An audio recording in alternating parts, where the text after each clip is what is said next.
समय की बात है, पर्वतपुर गांव की, जहां लोग अपने गांव के बाहर नहीं निकलते थे। क्या बात है पिंटू और मोनू, आज यहाँ कैसे आना हुआ? प्रधान जी, दरअसल बात यह है कि हमें गांव से बाहर जाना था, बस आपकी आज्ञा लेने आए थे। नहीं नहीं, कोई मनाही नहीं है, पर असल में रेगिस्तान में कोई जाना नहीं चाहता। वैसे तुम दोनों वहाँ क्यों जाना चाहते हो? हमें तो लगा कि गांव से बाहर जाने पर प्रतिबंध लगा है। हम तो बस देखना चाहते थे कि ये गांव के बाहर का रेगिस्तान कैसा है, और सिर्फ हमारा गांव ही रेगिस्तान जैसा क्यों है। हाँ प्रधान जी, और गांव में पानी की वजह से इतनी दिक्कतें हैं, वर्षा होती ही नहीं, बस उस बड़ी झील की वजह से हम यहाँ बसे हुए हैं। हाँ तुम सही कह रहे हो, बस ये झील ही एकमात्र कारण है कि अब तक इस पर्वत पर पूरा गांव टिका है, वरना यहाँ भी एक रेगिस्तान होता। लेकिन दिक्कतें तो अब भी हैं प्रधान जी, ये झील कोई स्थायी उपाय नहीं है।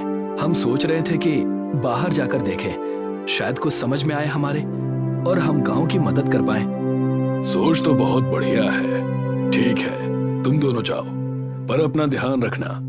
प्रधान से आशीर्वाद लेकर दोनों वहाँ से निकल पड़े। धन्यवाद मोनू, अपने साथ लाने के लिए। मुझे भी इस गांव के लिए कुछ करना है, और तुमने मुझे भी प्रयास करने का एक मौका दिया। अरे इसमें मैंने कुछ नहीं किया, बस कुछ करने की चाह होनी चाहिए।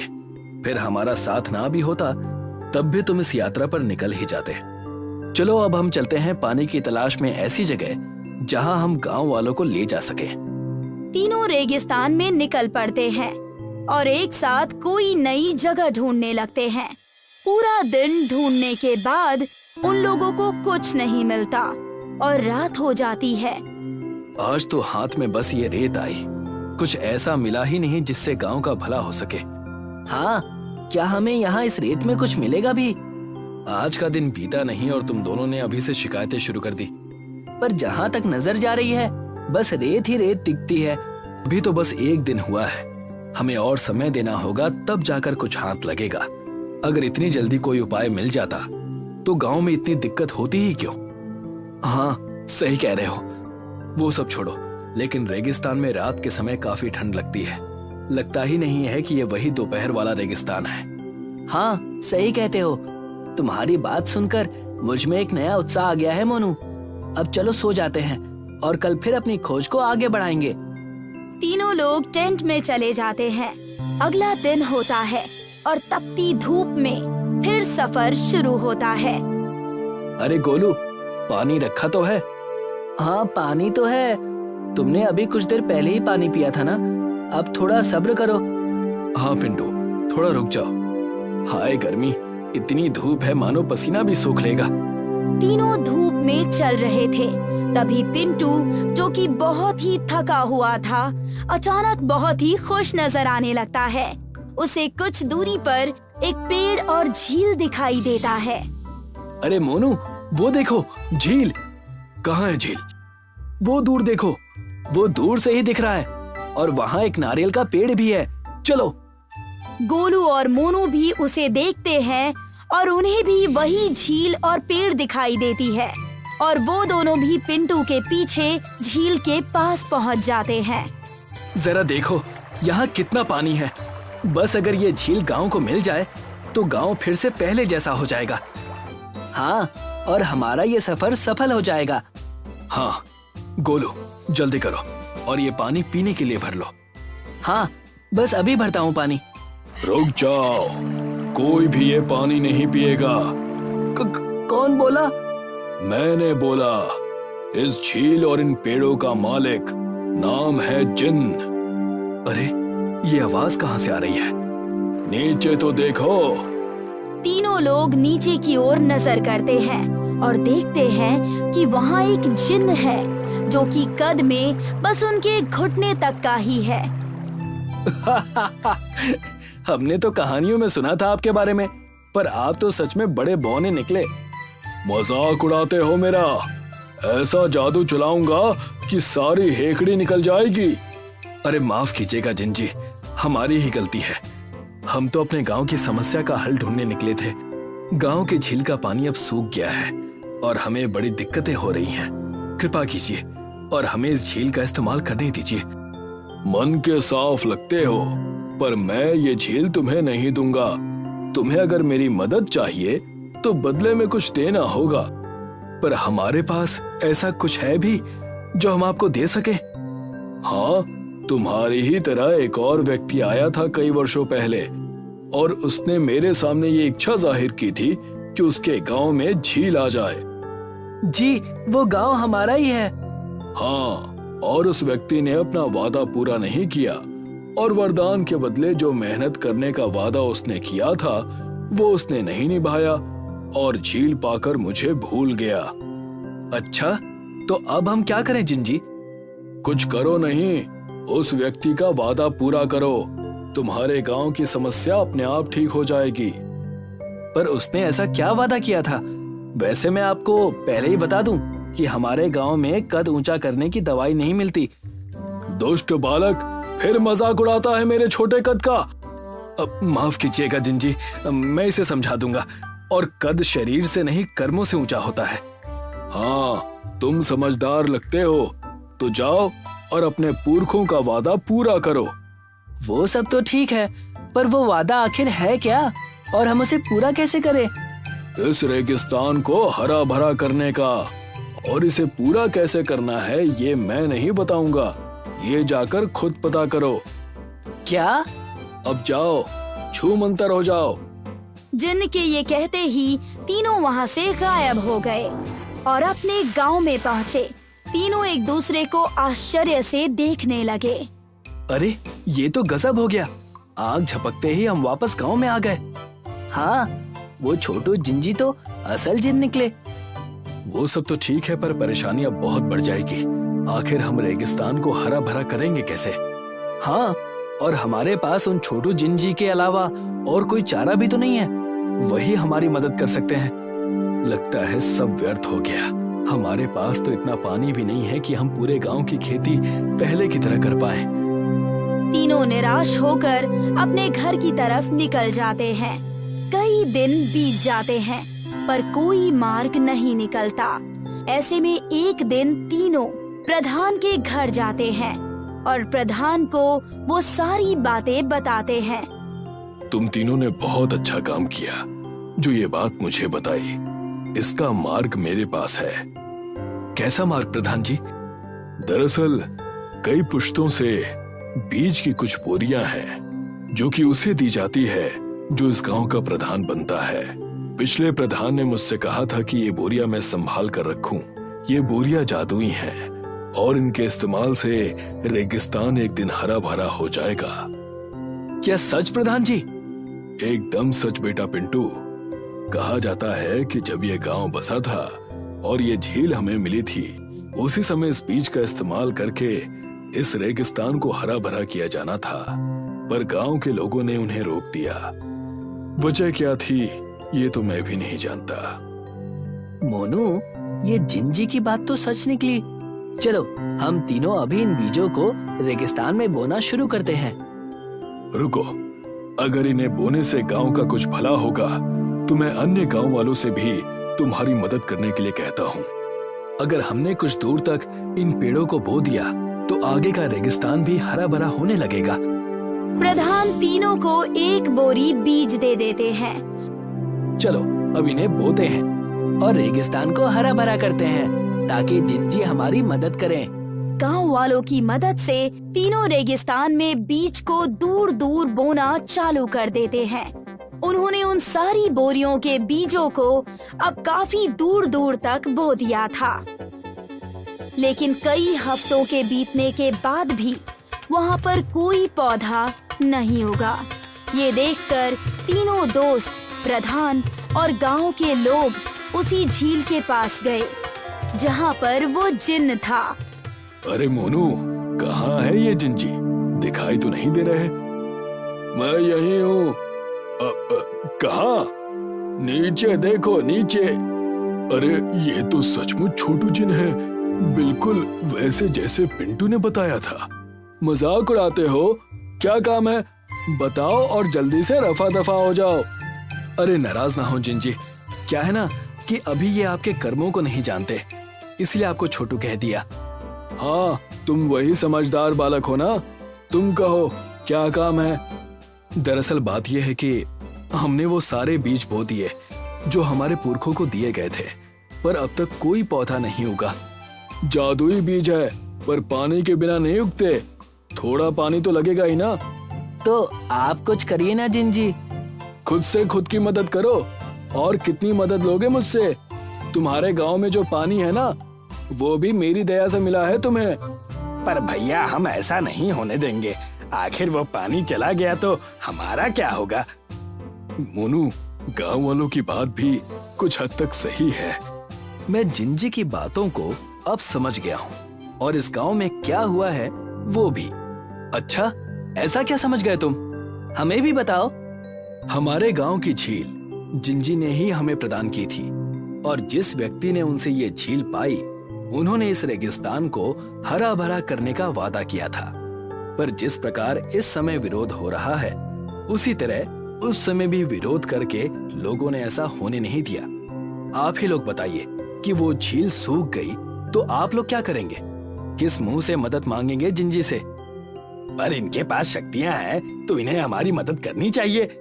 ऐसा नहीं है काका, हमें अपनी मदद खुद करनी चाहिए, और जिंजी ने तो हमें पहले ही रास्ता दिखा दिया है। कैसा रास्ता? अगर रेगिस्तान हरा भरा हो जाएगा तो वर्षा होने लगेगी, और फिर हमें बस झील के भरोसे नहीं रहना होगा। लेकिन उसके लिए हमें अपने लालच को त्यागना होगा, वरना आने वाली पीढ़ियां इस गांव में नहीं रह पाएंगी और ये गांव बंजर हो जाएगा। माफ करना मोनू, हम सब गांव वाले डर गए थे। हाँ मोनू, तुमने ये कहकर हम सबकी आंखें खोल दी। हमें सिर्फ अपने स्वार्थ के बारे में नहीं सोचना चाहिए, और ना ही मेहनत से भागना चाहिए। आसानी से कोई वरदान मिल जाए ऐसी आशा भी नहीं रखनी चाहिए। हम सब तुम्हारे साथ हैं मोनू। हाँ, अब रेगिस्तान हरा भरा होकर रहेगा। मैंने कहा ना कि ये समझदार है। जाओ, अब सब काम पर लग जाओ। मात्र एक दिन में ये रेगिस्तान हरा भरा हो जाएगा। सबने उसी झील का पानी इस्तेमाल किया। उन्होंने उस रेगिस्तान को अब हरे भरे जंगल में बदल दिया, जिस कारण अब गांव में वर्षा होने लगी थी। चमन एक मोची था। वो सड़क के किनारे जूते चप्पल जोड़ने और जूते पॉलिश करने का काम करता था। अगर किसी बहन जी की चप्पल टूट गई तो चमन मोची के पास आइए, मात्र 20 रुपए में चप्पल ठीक कराइए। अगर किसी बाबूजी का जूता गंदा हो गया तो चमन मोची के पास आइए और 20 रुपए में जूता पॉलिश कराइए। चमन दिन भर में 150-200 रुपए से ज्यादा नहीं कमा पाता था। देर रात वो अपने घर सब्जी और आटा लेकर पहुंचा। लो सरला, आज फूल गोभी लेकर आया हूँ। सूखे मसाले डालकर खूब चटपटी करके बनाना। फूल गोभी इस समय बहुत महंगी है, तो गोभी लाने की क्या जरूरत थी? लौकी तुरई कद्दू खा खा कर मन उब गया है, तो आज मैंने सोचा गोभी ले चलता हूँ। अपनी कमाई देखकर चीजें खरीदा करो। महंगे आइटम खाने हैं तो ये मोचीगिरी छोड़कर कोई और काम धंधा शुरू करो। अब मैं और क्या काम करूँ? मेरे पिताजी भी मोची थे, उन्होंने ही मुझे सारे काम सिखाए। तुम जरा खाना बनाने से पहले थोड़ी चाय बना लो, वरना खाना खाने से पहले ही मुझे नींद आ जाएगी। कुछ देर बाद सरला चाय लेकर आई। ये लीजिए। मसाले खत्म हो चुके हैं, तुम हल्दीराम सेठ की दुकान से मसाले ले आओ, वरना गोभी बिल्कुल बेस्वाद बनेगी। जाता हूँ, अभी जाता हूँ, लेकिन कहीं हल्दीराम की दुकान बंद ना हो गई हो। चमन सेठ हल्दीराम की दुकान पर गया। हल्दीराम गांव में मसालों का सबसे बड़ा व्यापारी था। जब चमन हल्दीराम की दुकान पर पहुंचा, तो हल्दीराम उस समय दुकान का शटर गिरा रहा था। सेठ जी रुक जाइए, मुझे 50 ग्राम धनिया, 50 ग्राम कश्मीरी लाल मिर्च, 50 ग्राम सब्जी मसाला और 50 ग्राम हल्दी दे दीजिए। अब मैं तुम्हारे 50-50 ग्राम मसालों के लिए फिर से दुकान खोलूं? टाइम पर क्यों नहीं आते? माफ कीजिए सेठ जी, आज काम से लौटते वक्त जरा देर हो गई। मेरी घरवाली में भी बुद्धि जरा कम है। जब मसाले पूरी तरह से खत्म हो जाते हैं तभी बताती है। पैसे लाए हो या खाली हाथ ही चले आए हो? नहीं सेठ जी, पैसे लेकर आया हूँ। हल्दीराम ने दुकान खोलकर सारे मसाले दिए। ये लो 400 रुपए दो। सेठ जी 400 रुपए कैसे हो गए? क्या मसाले इतने महंगे हो गए हैं? देखो रात के 11 बजने वाले हैं, ये मोल भाव करने का समय नहीं है। तुम जैसे गरीबों को तो सौदा देना ही बेकार है। चुल्लू भर सामान खरीदते हो और दाम देने में भी आनाकानी करते हो। तुम्हारे पास 400 रुपए हैं तो बताओ, वरना मेरा समय बर्बाद मत करो। सेठ जी, इस समय मेरे पास 200 रुपए हैं, आप इन्हें रख लीजिए, कल मैं आपको बाकी के 200 रुपए दे जाऊंगा। ले जाओ फ्री का माल। तुम गरीबों को सामान उधार दे देकर मेरे हजारों रुपए फंस गए हैं। हल्दीराम ने चमन की खूब बेइज्जती कर ली, फिर उसे मसाले दिए। चमन मसाले लेकर घर पहुंचा। खाना खाते समय सरला ने चमन से कहा, कई महीने हो गए, लेकिन मुझे ना तो उल्टियां हुई हैं और ना ही पेट में कोई भारीपन महसूस हो रहा है। कल आप मुझे डॉक्टर के पास ले चलिए। ठीक है, कल काम पर जाने से पहले तुम्हें डॉक्टर के पास ले चलूंगा। चमन अगले दिन अपनी पत्नी को डॉक्टर के पास लेकर गया। कुछ जांचें करने के बाद डॉक्टर ने कहा, वैसे तो सब कुछ ठीक है, लेकिन तुम्हें अपना खान पान सुधारना होगा। अनार, सेब, मछली, अंडा, दूध, दही, ये सब अपने खान पान में शामिल करो। उस दिन रात में चमन सरला के लिए अनार और सेब लेकर पहुंचा। फल तो बहुत महंगे होंगे, आज आप हल्दीराम सेठ के पैसे कैसे चुकाएंगे? अरे तुम चिंता क्यों करती हो, उसके पैसे बाद में चुका दिए जाएंगे। थोड़ी बहुत बातें सुनाएगा तो मैं सुन लूंगा, फिलहाल तो मैं उधर जाऊंगा ही नहीं। अपनी पत्नी को अच्छा खिलाने के लिए चमन खूब मेहनत करने लगा। वो जहाँ मोचीगिरी का काम करता था, उस स्थान पर उसने बेचने के लिए कुछ पुरानी चप्पलें भी रख ली। जल्दी ही चमन ने अपनी कमाई दोगुनी कर ली। जैसे जैसे सरला के पेट में उभार आ रहा था, वैसे वैसे चमन की खुशियाँ बढ़ती जा रही थी। चमन खुशी में हल्दीराम के पैसे वापस करना तो भूल ही गया। एक दिन वो खिलौने ले आया। इतनी जल्दी खिलौने क्यों ले आए? अंदर से इतनी खुशी हो रही थी कि मुझसे रुका ही नहीं गया। उधर हल्दीराम बहुत दिनों से चमन का इंतजार कर रहा था। चमन सौदा लेकर उस दिन के बाद से तो गायब ही हो गया, अब तो इधर से निकलता भी नहीं है।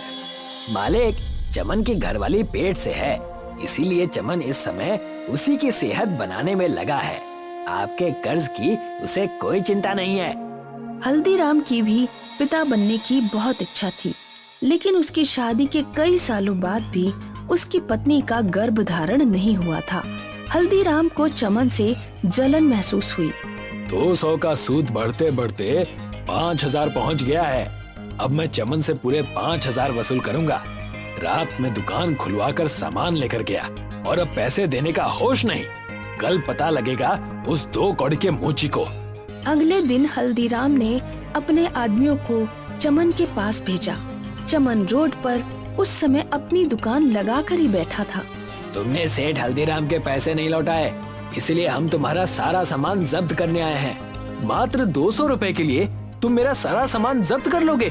200 नहीं, 5000। सेठ जी के कर्ज पर चक्रवृद्धि ब्याज लगता है, उसका हिसाब तुम्हें समझ में नहीं आएगा, लेकिन बस इतना जान लो कि तुम्हारा कर्ज 5000 हो गया है। भाइयों, इसका सारा सामान उठा लो। मेरे ऊपर दया करो, इस सामान से मेरी रोजी रोटी चलती है। मैं सेठ जी का कर्ज चुका दूंगा, लेकिन इस समय मेरा सामान छोड़ दो। मैं तुम्हारे सामने हाथ पैर जोड़ता हूँ। ये सब ड्रामा ना हमारे सामने नहीं चलेगा। हल्दीराम के आदमियों ने चमन का सारा सामान बटोर लिया और ले गए। चमन रोता हुआ उनके पीछे पीछे हल्दीराम के पास पहुंचा।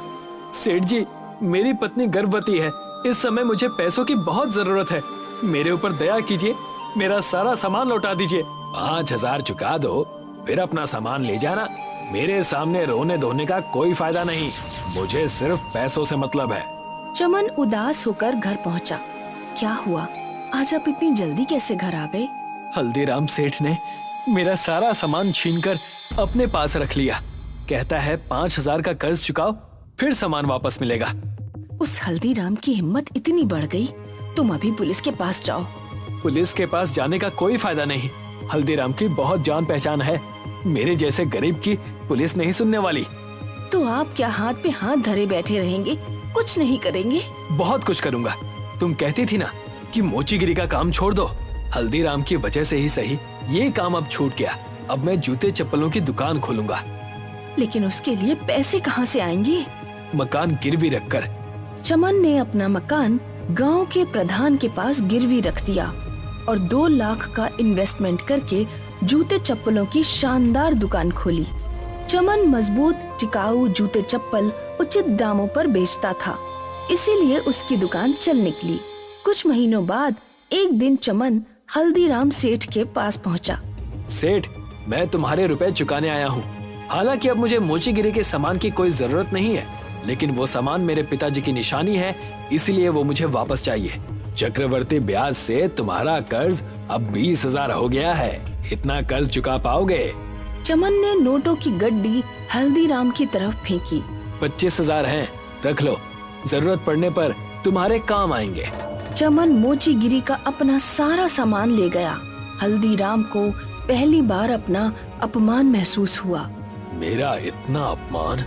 कल का ये मोची आज मेरे सामने रुपए फेंक कर गया है। प्रधान जी के पास घर गिरवी रखकर इसने अपनी दुकान शुरू की है ना, मुझे सब पता है। इसकी वो हालत करूंगा कि ना ये घर का रहेगा ना घाट का। एक दिन हल्दीराम प्रधान के पास गया। जय राम जी की प्रधान जी। राम राम हल्दीराम, आज इधर दर्शन कैसे दे दिए? तुम्हें तो मसालों से नोट कमाने से ही फुर्सत नहीं मिलती। प्रधान जी, मैं आपके पास अपना कारोबार बढ़ाने के सिलसिले में ही आया हूँ। दरअसल मैं चमन का मकान खरीदना चाहता हूँ। वो जगह गोदाम बनाने के लिए एकदम परफेक्ट है। मैं उस मकान के 5 लाख रुपए देने को तैयार हूँ। आपके पास उस मकान के कागज तो हैं ही, मुझ पर कृपा करें और वो मकान मुझे बेच दे। 5 लाख की कीमत सुनकर प्रधान के मन में लालच आ गया। उसने अपने आदमी को भेजकर चमन को अपने घर बुलवाया। क्या बात है प्रधान जी, आपने मुझे क्यों बुलाया? तुम्हारा कर्ज बढ़ते बढ़ते 4 लाख हो गया है। मुझे इस समय पैसों की जरूरत है। 4 लाख का कर्ज अभी चुकाओ, वरना तुम्हारा मकान और दुकान दोनों मैं बेच दूंगा। ये आप क्या कह रहे हैं प्रधान जी? आपने तो मुझे 2 साल का समय दिया था। अब इतनी जल्दी मैं आपके पैसे कहाँ से लौटाऊं? आज शाम तक रुपयों का इंतजाम करो, वरना मकान और दुकान दोनों छोड़ दो। चमन कुछ दिन पहले ही हल्दीराम को 25,000 रुपए देकर आया था। उसके पास 4 लाख का इंतजाम किसी भी तरह नहीं हो सकता था। शाम को प्रधान के आदमी चमन के पास गए और उसकी दुकान और मकान पर कब्जा कर लिया। चमन की पत्नी 8 महीने की गर्भवती थी। चलो जंगल की तरफ चलते हैं, गांव में तो हमारे लिए कोई जगह नहीं बची। चमन और उसकी पत्नी जंगल में गए। वो जंगल में खाने की तलाश में काफी आगे चले गए। उन्हें एक नदी मिली। ये नदी जरूर किसी न किसी गांव तक जाती होगी। चमन ने लकड़ी की एक नाव बनाई और दोनों लोग उस नाव में बैठ गए। उस नदी ने चमन और सरला को एक रेगिस्तान तक पहुंचा दिया। हम तो किसी रेगिस्तान में आ गए। चमन ने देखा वो रेगिस्तान साधारण नहीं है। वहाँ रेत के पर्वतों की जगह सूखे मसाले के पर्वत थे। हल्दी का पर्वत था, लाल मिर्च का पर्वत था, सूखे धनिये का पर्वत था, अमचूर पाउडर का पर्वत था और भी बहुत से मसाले थे। लगता है ईश्वर ने हमारी मदद करने के लिए हमें यहाँ तक पहुँचाया है। ठीक कहा, इन मसालों को मैं गांव में ले जाऊंगा और सेठ हल्दीराम से भी बड़ी दुकान खोलूंगा। चमन ने बोरी में कई तरह के सूखे मसाले रख लिए और उन्हें लेकर गांव में पहुंचा। चमन ने बहुत सस्ते दामों पर मसाले बेचना शुरू किए। आओ आओ भाइयों बहनों, दिन दहाड़े लूट, सारे मसाले 100 रुपए किलो, कोई भी ले जाओ। चमन के पास गांव वालों की भीड़ लग गई। कुछ व्यापारी भी थोक में मसाले खरीदने पहुंच गए। हल्दीराम को जब ये बात पता लगी तो वो खुद उस स्थान पर पहुंचा जहां चमन मसाले बेच रहा था। हल्दीराम ये देखकर भौचक्का रह गया कि चमन के पास इतने सारे मसाले कहां से आ गए। हल्दीराम ने अपने एक नौकर से कहा, ये लो 5,000 रुपए। आज से तुम्हारा काम चमन पर नजर रखना है। जरा पता लगाओ कि चमन ये मसाले कहां से लेकर आ रहा है। अब चमन का सारा माल बिक गया तो चमन एक रात जंगल की तरफ गया।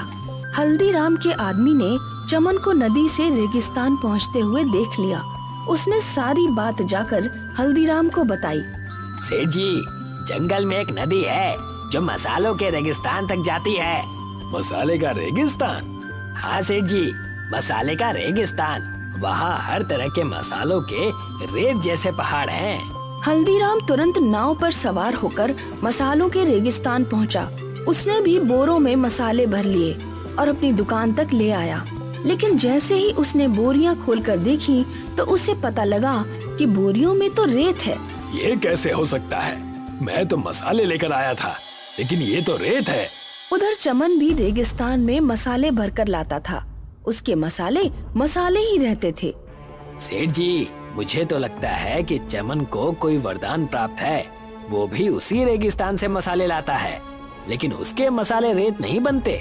चमन जल्द ही बहुत अमीर हो गया। उसने मसालों की बड़ी सी दुकान खोली। अब हल्दीराम को कोई पूछता भी नहीं था। अब तो एक ही उपाय बचा है, किसी तरह मैं उस रेगिस्तान के मसालों को खराब कर दूं। हल्दीराम एक मोटर और एक बड़ा सा पाइप लेकर रेगिस्तान पहुंचा। उसने मोटर को नदी के पानी से कनेक्ट किया और पाइप से रेगिस्तान के सारे मसालों को पानी लगा दिया। लेकिन कुछ ही घंटों में धूप से पानी सूख गया और मसाले पहले जैसे हो गए। लगता है रेगिस्तान में पानी डालने से काम नहीं चलेगा। मैं इन मसालों में आग लगा दूंगा। हल्दीराम ने ढेर सारे पैसे खर्च करके बहुत बड़ी मात्रा में पेट्रोल खरीदा।